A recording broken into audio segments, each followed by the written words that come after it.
Hello friends, welcome to Prashant IAS. So friends, in the last class, we have discussed about first past the post system. Okay, so I have explained you the meaning of first past the post system and what are the advantages and disadvantages of first past the post system. Now friends, in this class, we will discuss about proportional representation system in a very detailed manner. And then we will also discuss about advantages and disadvantages of proportional representation system. Friends, after that, two type of systems are left, and they are list system and two ballot system. So then we will discuss about list system and two ballot system also. But for us, first past the post and proportional representation system are very important. So in the previous class we have already discussed this, and now in this class we will discuss proportional representation system. So friends, before beginning today's class, again I want to remind you about the free gifts which I am having for all of my students from the Unacademy. Okay. So friends, as we know that prelims is very near, so now we need to focus on CSET also along with GS. So I contacted Unacademy and negotiated for you free of cost CSET test. So there is UPSC CSE Combat CSET Special. It will be conducted on 24th April 2022 at 11 am. There will be 40 questions and you will be having 60 minutes. All the details are mentioned here. Please go once through them. Okay, now what you have to do, there is a link in description. Just click on this link and use my code PIS10 and you will get this test for free of cost. Now there is one thing, Unacademy daily scholarship test for UPSC CSE. Okay, so if you want to give, scholarship on Unacademy, then you can give this test. Now there is one thing, daily scholarship test flow. So follow these steps and give the test if you want to get a scholarship on Unacademy.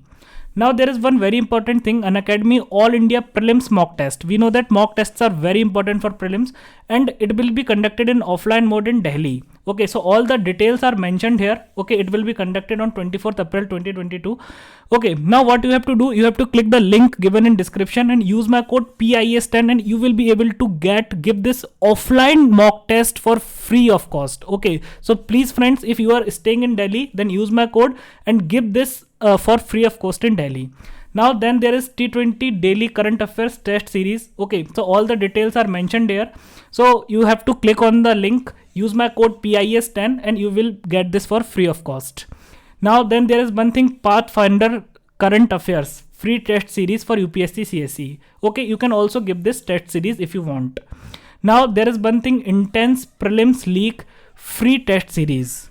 So if you want to give test series for prelims, okay, so it will start on 18th April and it will go on till 29th of April. Okay, so what you have to do, just click on the link, use my code PIS10 and you will be able to give this test series for free of cost. So friends, for explaining you the concept of proportional representation system, I will give you one real life example, and after having understanding this example, you will never forget the concept of proportional representation system in your life. Okay, even after you become IAS, then also you will not forget this concept. So let us suppose that there is a man. Okay, now let's suppose that the name of this man is Mr. Jed. Okay, what is the name of this man? Mr. Jed. Now let us suppose friends that this man is having three sons.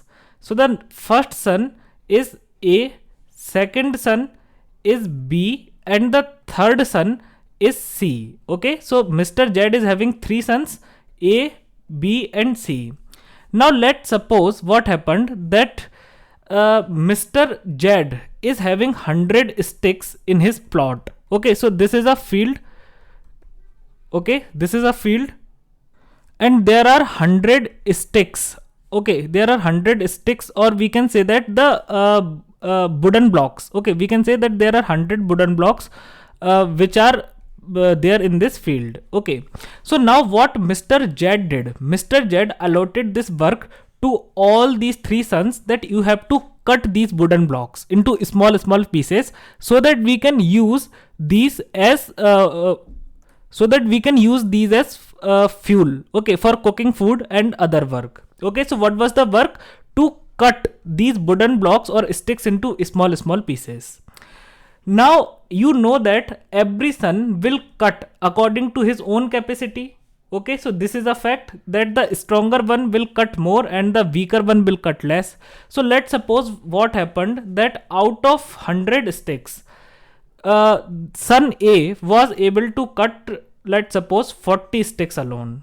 Okay, now, so not 40, let's suppose son A is able to cut 50 sticks alone. Okay, so what son A did, he cut 50 sticks. Okay, now remaining 30 sticks were okay, so now remaining 30 sticks, so these 30 sticks were cut into small pieces by son B, and son C was only able to cut 20 sticks. Okay, so how many sticks were there? Total 100 sticks were there, and out of these 100 sticks, son A cut 50 sticks into small pieces, B cut 30 sticks, and C cut 20 sticks.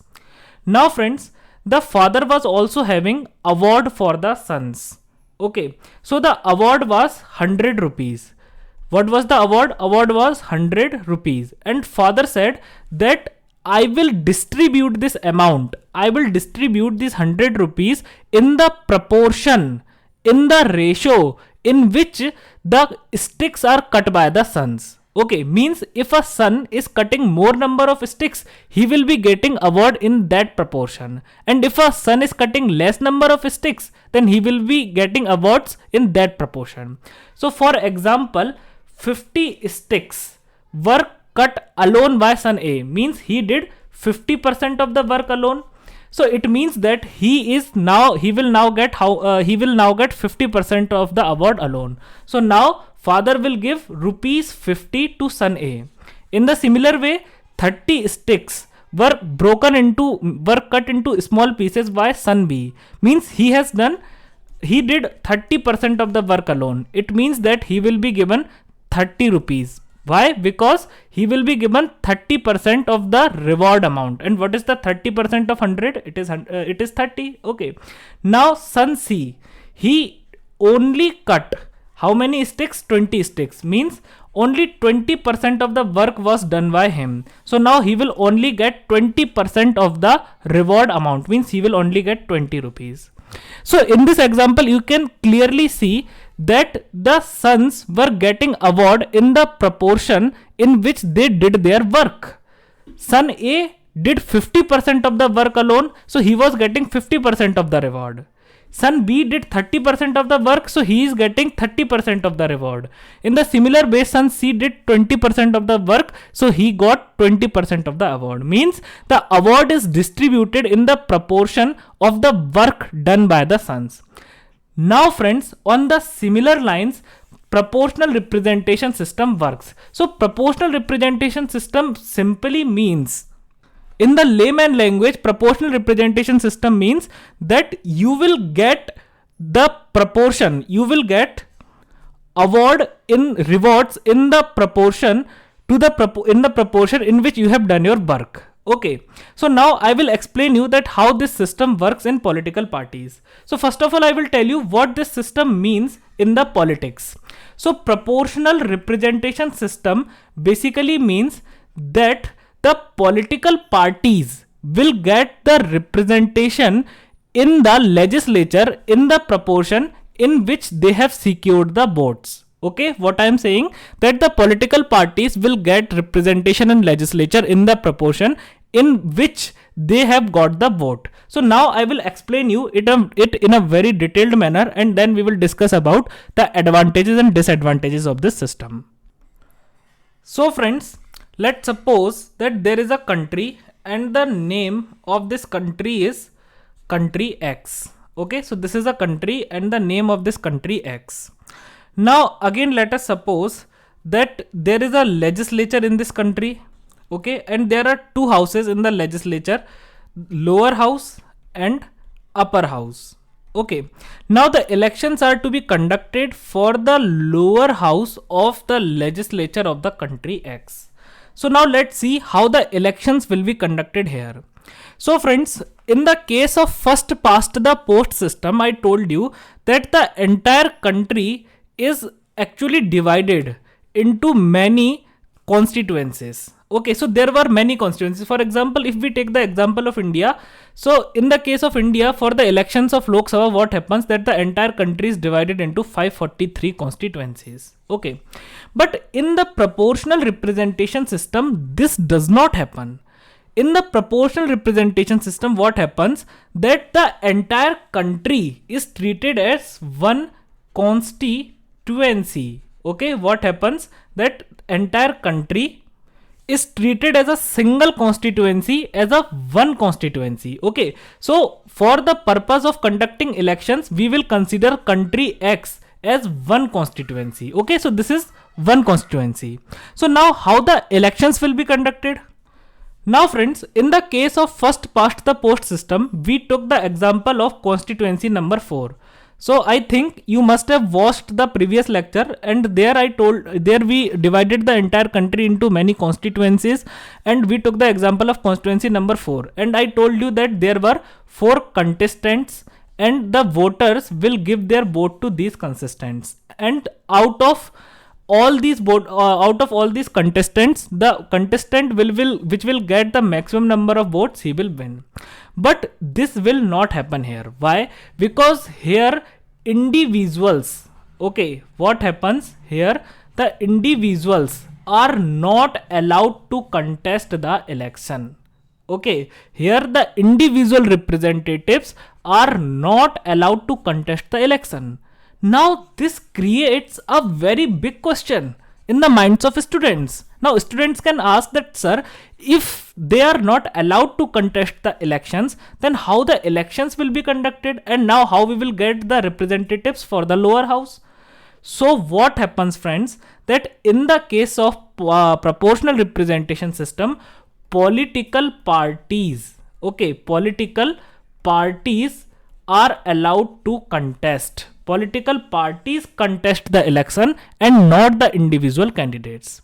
So now again you can ask me that, sir, how political parties can contest alone? How political parties will contest if the individual contestants are not contesting the election? So now I will explain you that how the political parties will contest. So friends, let's suppose that there are 3 political parties in the country X, and the name of these political parties be, let's suppose, political party A, political party B, and political party C. Okay, so there are 3 political parties in country X. Now let's suppose the elections are to be conducted for the lower house of the legislature. Now what these political parties will do, these political parties, and let's suppose that there are total 200 seats. There are how many seats? There are total 200 seats in the lower house of the legislature. Let's suppose this. Okay, so now what these parties will do? So first of all, political party A, okay, political party A will prepare the list of its candidates. Okay, so political party A will prepare the list of its candidates. So let's suppose that this is the first candidate of political party A, let's suppose, is 1A. Second candidate is 2A. Name of third candidate is 3A. Name of fourth candidate is 4A. Name of fifth candidate is 5A. And so on. And political party A will make this list continue till 200th candidate. Okay.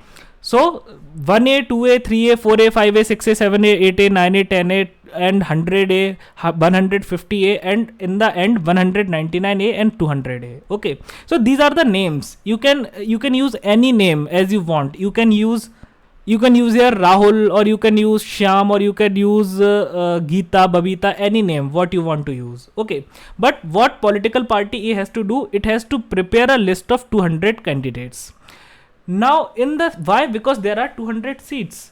Now in the similar way, what political party B will do, political party B will also prepare a similar list of 200 candidates. So let's suppose 1B, 2B, 3B, 4B, 5B, and it will continue till 200B. Okay, in the similar way, political party C will also prepare a list of 200 candidates. Let's suppose 1C, 2C, 3C, 4C, 5C, and this will continue till 200C. Okay, means 200 candidates are proposed by political party A, 200 are proposed by political party B, and 200 are proposed by political party C. And these candidates are in the preference. Now, what is the meaning of preference? This I will explain you later on. Now I told you that the entire country is considered as a single constituency. Okay, what happens that the country X is considered as a single constituency.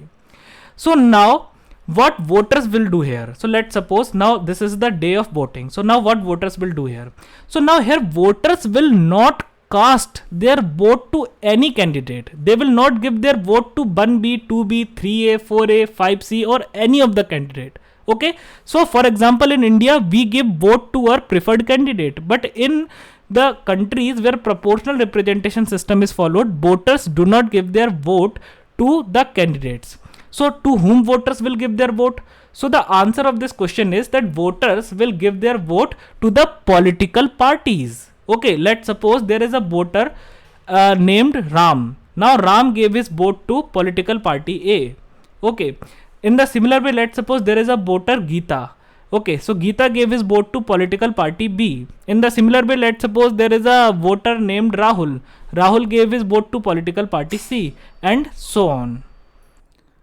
So friends, now let's suppose that when the voting is completed, so what happened that out of the total votes, political party A got 40% of the total votes. Okay, because definitely there are anything which is 100% in a system. So there are 100% of the votes. Okay, so out of the total votes, for political party A got 40% of the votes, political party B got 30% of the votes, and political party C got 30% of the remaining votes. Okay, so now what will happen here? So now what is the significance of this thing that political party A got this much vote and political party B got this much vote? So now I am explaining it to you. So friends, I told you that there are 200 seats. There are total 200 seats in the lower house of the legislature of country X. So now so what I told you that the political parties, what is the meaning of proportional representation system? So in the beginning I told you that proportional representation system means that the political parties get representation in the legislature in the proportion in which they get vote in the election. Okay, so it means that political party A got 40% votes, political party B got 30% votes, and political party C got 30% votes. So it simply implies that 40% of the seats will be occupied by political party A in the lower house of the legislature of what? In the lower house of the legislature of what? Country X. Okay, so what is the 40% of 200? So you can simply calculate that it is 80. It means that 80 seats will go to political party A. Now what is the 30% of 200? So it is simply 60. It means that 60 seats will be occupied by political party B. And again the 60 seats will be occupied by the political party C. Okay. So after elections, it is clear that 80 seats will go to party A, 60 seats will go to party B, and 60 seats will go to party C. Now friends, now how these candidates will be elected? So now the next question is that in the beginning I told you that the political parties have prepared the list of these candidates. So actually this list is publicly published. People can see this list. Okay. And actually here I have told you that this is 1A, this is 2A, this is 3A. So this 1, 2, 3, 4, 5, 6, 7, 8, 9, 10 and so on, and then 190, 195, 199, 200. This is actually the preference of the candidates. Now what does it mean when I am saying that it is the preference of the candidates? So it means that, for example, I told you that political party C got how many seats? 60 seats. So it means that the first 60 candidates of political party in this list means 1C to 60C. First 60 candidates of the political party whose name were there in this list, they will be sent to the lower house. They will be sent to the lower house of the legislature of country X. Okay. So they will be sent to the lower house of the legislature of country X. So it simply means that this candidate 1C, he will get 1 seat. Okay, 2C, he will also get 1 seat. Okay, he will also get 1 seat. 3C, he will get 1 seat. And 60C, he will also get 1 seat in the legislature. So in the similar way, I told you that how many seats political party A got. So political party A got 80 seats. So this simply implies that the first 80 candidates in this list, means 1A to 80A, what will happen, that they will get 1 seats in the legislature of legislature of country X. Okay.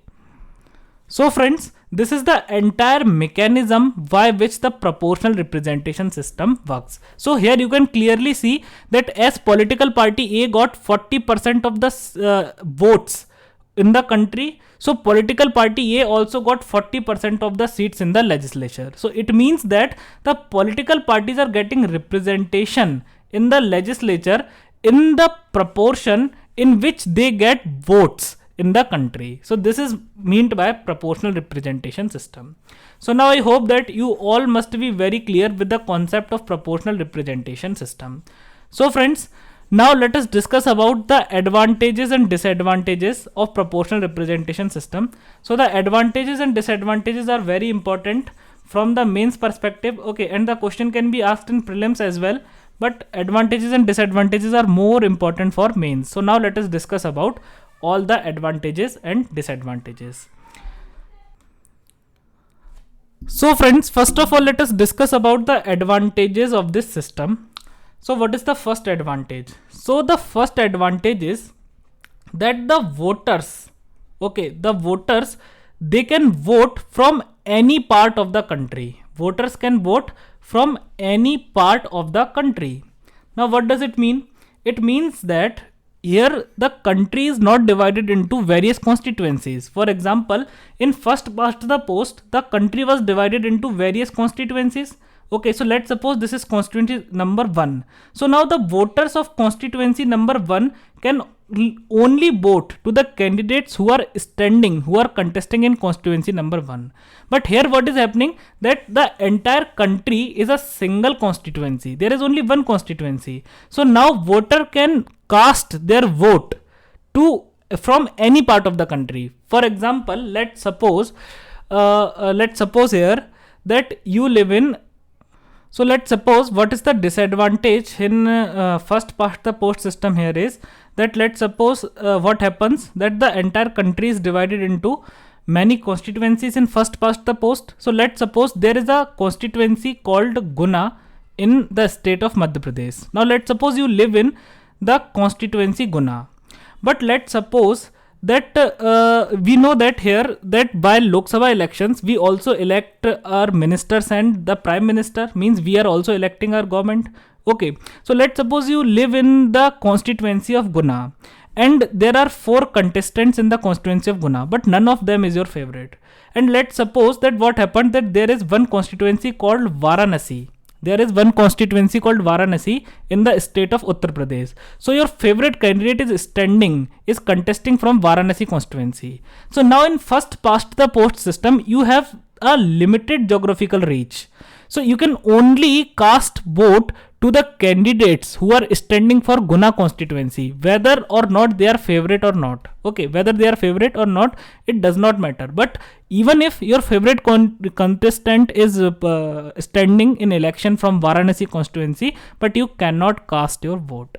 But this problem is solved in proportional representation system. Why? Because I told you that political parties publish their list. For example, political party A, political party B and C. All 3 parties have their list. Okay, now let's suppose that the name of your favorite candidate is there in political party B at, let's suppose, position number 10. Okay, 10B. So now you know that if political party B is going to get the sufficient number of votes, means if it is going to get 10% votes, then it is sure that my candidate is going to legislature. So now you can cast vote to political party B and indirectly you are giving vote to your favorite candidate.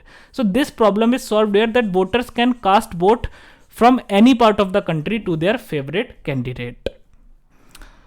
Now, what is the second advantage? So, in first past the post, I told you that some political parties get underrepresented and some get overrepresented. For example, I gave you the example of BJP and Congress. So, I told you that what happened in 1984 elections, that Congress with 48% of votes was having 74% of seats, and BJP with 25% of votes was having only 0.37% of seats. It means that in 1984 elections, Congress got underrepresented and Congress got overrepresented and BJP got underrepresented. So this problem is not faced in proportional representation system. Here, if a party is getting 10% of the votes, then it is sure that this party will get 10% seats. For example, there were 200 seats in the country X, so the party will get 20 seats. So there is no over representation, no under representation. So parties get properly represented in the legislature parties get properly represented according to their popularity level. If a party is 10% popular, then it will get 10% representation. If a party is 60% popular, then it will also get 60% representation. So this problem is also solved in proportional representation system. So now let us move forward to the third advantage. Now friends, for understanding the third advantage, again I have to give reference to the first past the post system. So I told you that in first past the post, country is divided into many constituencies. Okay, and every constituency gives one representative to the legislature. Okay, one representative is elected from every constituency. Now let us suppose a condition that if the representative from one particular constituency dies, then what will happen? Or let's suppose if he resigns from his office. Let us suppose that he resigns from his office, then what will happen? Okay, or let's suppose due to any reason if he is removed from his office, then what will happen? So in all these conditions, this constituency, the seat from this constituency will become vacant. So now there will be the need for by-election. Okay, and definitely we know that by-elections are very costly. So this problem is again solved in first proportional representation system. So how this problem is solved? So now let us imagine the same condition in let's suppose first proportional representation system. So what happened, that let's suppose I told you that there were three political parties A, B, C, and they were having the list of their candidates like this. Okay, so now let us suppose that what happened, that a representative of political party A, let's say his name be let's say, so I told you that this party got 80 seats. Okay, now let's say the candidate 35A, he died due to accident or any other thing. Okay, so candidate 35A died. So now what will happen? So definitely his seat is now vacant. So now is there need for by-elections? So there is no need for by-elections because all the candidates from 81 to 200 are standing in queue. They are standing in line to become the next legislator. So now what will happen? That 80 were already there. Now who is next in line? So 81A. Sorry, mistakenly I have written here V. It is not B, it is A. Okay, because they are from political party A. So the candidate 81A now will occupy the seat of candidate 35A. So here in proportional representation system, when parties prepare list of their candidates, so they are having a big queue, a big line standing after all the elected legislators. Okay, so if any candidate dies, if any legislator dies, then the next candidate who is first standing, for example, here the 81A was the first candidate who was in waiting because 80A was already elected, but 81A was in waiting. So now 81A will what will happen? He will take the position, he will occupy the position of 35A. So there is no cost of by-election. That's why also proportional representation system is very, very good. So these are the advantages of proportional representation system. But now we will discuss about the disadvantages of proportional representation system. So any system which is having some advantages, it can also have some disadvantages. So friends, in first past the post system, I told you one thing, that there is a direct relationship between elector and representative. Why? Because there is one-to-one interaction between them. They know each other and the elector is casting vote for the representative. But here what happens, that elector does not cast vote to the representative. Rather, they are casting their vote to the political party. Okay, so it simply means that there is no direct connection between the representative and the elector, and it might be a possibility. It is a very there is a very high possibility that there is no one-to-one interaction between elector and representative, and even elector has never met his representative in his entire lifetime. Okay, so this is a very huge disadvantage of proportional representation system, that the elector and the representative, they are not having any direct relationship, they are not having any direct one-to-one interaction. Okay, for example, let's suppose if a person, okay, so this is country X and a person living in this part of country X, okay, name of this person is person A. Now if he is having any problem, so now he has not given his vote directly to any candidate. So in first past the post, the electors can directly contact their representatives for any problem. But here is no one, there is no one who can he directly contact. Why? Because he gave his vote to political parties. There were 3 political parties. So let's suppose he gave his vote to political party B, and there are many candidates from political party B, and this might be a possibility that there is no direct connection between these candidates and this elector. So this is a huge problem in or huge disadvantage of proportional representation system. Now friends, let us see the second disadvantage. So we know that political parties are known for their different ideologies. For example, in India, Congress is having different ideology, BJP is having different ideologies, and many a times people cast vote to political parties for their ideology.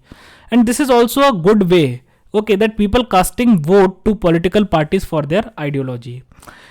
So now what happens, that in first past the post system, okay, it is easy to get clear cut majority in Lok Sabha, okay, but in proportional representation system, what happens, that parties get representation in legislature in proportion to the votes, which they have secured in the election. For example, we were having 3 parties, and party A got 40% of the votes, B got 30%, and C also got 30%. And so they got 80 seats, 60 seats, and party C also got 60 seats. Okay, so here we cannot see any clear majority. Okay, so here clear majority is not seen. So in the legislature, there is lack of clear cut ideology. For example, if in first past the post system, if we take the example of India, so in a first past the post, India is following first past the post. So if BJP wins the election, so then definitely the parliament is dominated by the BJP's ideology, and if Congress wins the election, then the parliament is dominated by the Congress ideology. But here it is very difficult for political parties for getting clear cut majority. So what happens, that there is no clear cut ideology in the legislature. Okay, why? Because all are having seats, even though some are having more, some are having less, but all the parties are having seats in proportion to the votes which they have secured. Okay, now friends, the third advantage is more specific for India. Means if the proportional representation system were there in India, then India would have faced this disadvantage. Okay, but other countries are not likely to face this advantage of proportional representation system. So if you are writing this advantage in your mains, then kindly be very cautious and be very selective in writing about this. So what happens, that we have seen that what happens, that in the proportional representation, entire country is treated as a single constituency. it means that there is no boundary of constituency. A voter living in the extreme, the voter living in the extreme west of the country can give vote to the candidate who is living in extreme east of the country. Okay, or we can say that the voter living in one corner of the country can give vote to the candidate from any other corner of the country. Means there is no geographical limits, there is no geographical boundaries, only you are casting votes to political parties and there is a list of candidates. So let's suppose that there is one particular voter and the name of this voter be Mr. Let's suppose his name is Mr. J. Okay, now let's suppose his favorite candidate belongs to political party B and the name of his favorite candidate be Mr. Let's suppose Mr. D. Okay, now why Mr. J? Okay, so here it is clear that if his favorite candidate is there in political party B, then for sure he is going to give vote in political party B, even though if Mr. D is living very very far from him.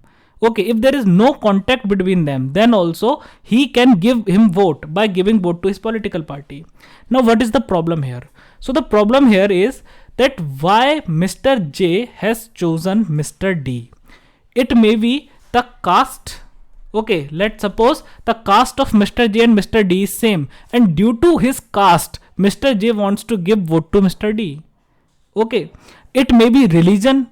Okay, so let's suppose if political party C, if in political party C, there are candidates belonging, there are more number of candidates belonging to one particular religion. There are more number of candidates belonging to one particular religion, then it is a very high possibility that all the people of that religion living in that country will give vote to the political party C.